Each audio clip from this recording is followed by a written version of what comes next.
આગળ વધીએ અને આજે જો વાત કરી લઈએ જીએમઆર એરપોર્ટ્સ ફોકસમાં છે. બજેટમાં સરકારે જે રીતે એવિએશન સેક્ટરને મોટી રાહત આપી છે એને લીધે અહીંયા એક ફોકસ બનતું દેખાઈ રહ્યું છે. અને વધુ માહિતી લઈએ અને તેજી પાછળના કારણો જાણીએ.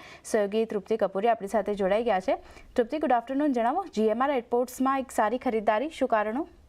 ગુડ આફ્ટરનૂન આરતી. અત્યારે સવારથી જ આપણે જોઈ રહ્યા છીએ કે જીએમઆર એરપોર્ટ આજે ફાયદાનો ટોપ ગેનર પણ આપણને બનતો જોવા મળી રહ્યો છે. ડેફિનેટલી સરકાર તરફથી એટલે કે બજેટમાં એવિએશન સેક્ટર્સને લઈને જે મોટી રાહત મળી છે તેનો એક પોઝિટિવ ઇમ્પેક્ટ જે છે આપણને કાઉન્ટર પર જોવા મળી રહ્યો છે. ખાસ કરીને તેમને એરોસ્પેસ જે છે એટલે એરક્રાફ્ટ જે છે, એન્જિન છે, સ્પેર પાર્ટ્સ છે, તેમના પર કંપનીએ જે કસ્ટમ ડ્યુટી જે છે અહીંયા તેમને નાબૂદ કરી દીધી છે. જેને કારણે કરીને કંપનીઓને હર વખતે શું કરવું પડે છે કે જે એરલાઇન્સ આવે છે તેના ઉડાન માટેનો ફ્લાઇટનો ખર્ચો જે તેમનો વધુ હતો તેમાં એક દબાણ જોવા મળી શકે છે. એટલે કેમ કહી શકાય કે ખર્ચ અહીંયા આપણને ઘટતો જોવા મળી શકે છે.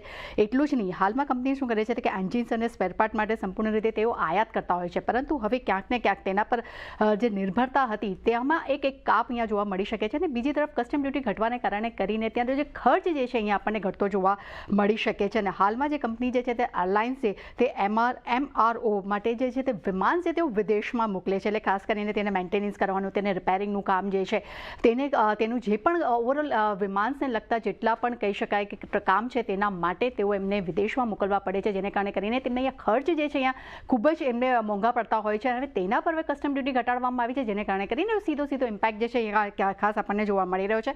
પરંતુ બીજી તરફ આનાથી એરલાઇન્સની જે ઓપરેટિંગ ખર્ચ જે છે તે અહીંયા વધવાનું છે, તેમાં એક નાબૂદી આવી ગઈ છે. અને કસ્ટમ ડ્યુટી નાબૂદ કરવાને કારણે કરીને એમઆરઓ જે ઇન્ડસ્ટ્રીનો એક મોટો ફાયદો અહીંયા જોવા મળ્યો છે, જેનો સીધો ફાયદો આપણને જીએમઆર એરપોર્ટ પર જોવા મળી રહ્યો છે. એનું મેઇન રીઝન એ છે કે કંપનીનું હૈદરાબાદમાં પોતાનું એક એમઆરઓ યુનિટ છે, જેને કારણે કરીને આવનારા સમયમાં કંપનીના એટલે કે FY26માં કંપનીના નફામાં એક સારો એવો ઉછાળો અહીંયા જોવા મળી શકે છે. એટલું જ નહીં, આંધ્રપ્રદેશમાં કંપનીના ભોગપુરમ જે એરપોર્ટ્સ જે છે અને નાગપુરમાં તેમની જમીન છે ત્યાં એક ડેટા સેન્ટર્સમાં પણ કંપની તેનો ઉપયોગ કરશે. અને એટલું જ નહીં, કંપનીને પોતાની જે એરપોર્ટ્સમાં જે છે કંપનીએ પોતે ખાલી એ ઓપરેટર કામ કરતી હતી, પરંતુ હવે તેમને હવે કન્ઝ્યુમર તરીકે પણ તેમને પોતાની કંપનીને અહીંયા પ્રેઝન્ટ તેઓ કરી રહ્યા છે, જેનો પણ સીધો ફાયદો તેમના કંપનીના આવનારા સમયમાં તેમના એબિટા પર પણ આપણને જોવા મળી શકે છે. અને એબિટા માર્જિન જે છે તે લગભગ અહીંયા 18 થી 20% વધવાની પણ અપેક્ષા અહીંયા જોવા મળી રહી છે. અને નોન એરો બિઝનેસ જે છે ત્યાં પણ એક ડબલ ડિજિટ ગ્રોથની અપેક્ષા અહીંયા જોવા મળી રહી છે. એટલે ડેફિનેટલી જે હિસાબે બજેટમાં એરોસ્પેસ એટલે કહે છે કે એવિએશન કંપનીઓને જે રાહત મળી છે તેનો સીધો ઇમ્પેક્ટ જે છે આપણને જીએમઆર એરપોર્ટ પર અહીંયા જોવા મળી રહ્યો છે.